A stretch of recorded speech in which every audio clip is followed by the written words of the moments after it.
Yaradanı var, tek dini var, tek ay, tek güneşi, tek göğü, tek yeri.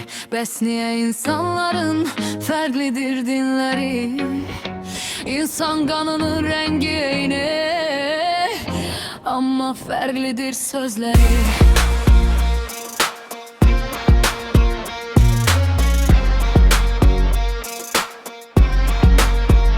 Yaradanım var, tek dini var, tek ay, tek güneşi, tek köyü, tek yeri. Bəs niye insanların farklıdır dinleri? İnsan kanının rengi eyni, ama farklıdır sözleri. Yaradanın dini tekti, insan o din üstə özünü ekti. Bəzən imanı soyup büt düzeltti, bəzən nefsini soyup lüt kezdi.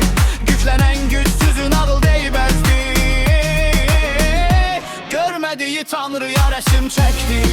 İnsan,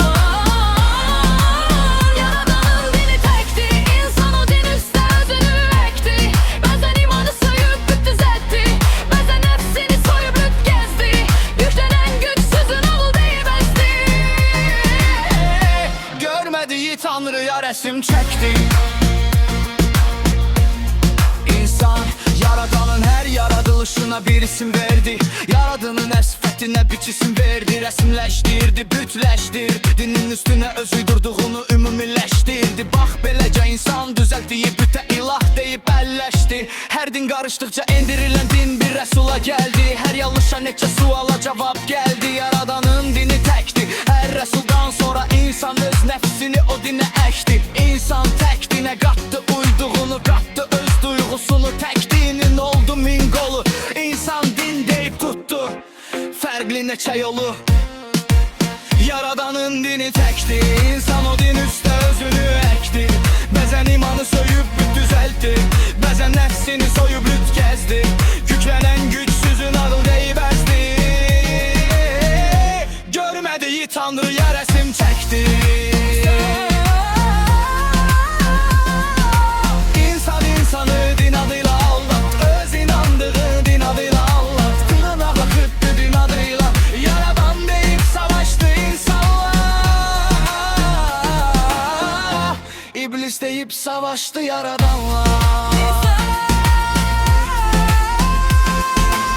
İnsan insanı din adıyla aldattı, öz inandığı din adıyla aldattı. Nakıttı din adıyla, Yaradan deyip savaştı insanla. İblis deyip savaştı Yaradanla. Yaradanın dini tekti, insan o din üstə özünü ekti. Bəzən imanı soyup büt düzeltti, bəzən nefsini soyup lüt gezdi.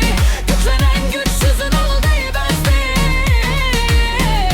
Görmediği Tanrı'ya resim çekti. İnsan eni göydə baxdı, eyni yerə ayaq bastı, ama farklı yazdı həqiqəti. Tanrı deyənin çoxu iblisi yaşadı. İnsan eyni göydə baxdı, eyni yerə ayaq bastı, ama farklı yazdı həqiqəti. Tanrı deyənin Çoxu iblisi yaşadı.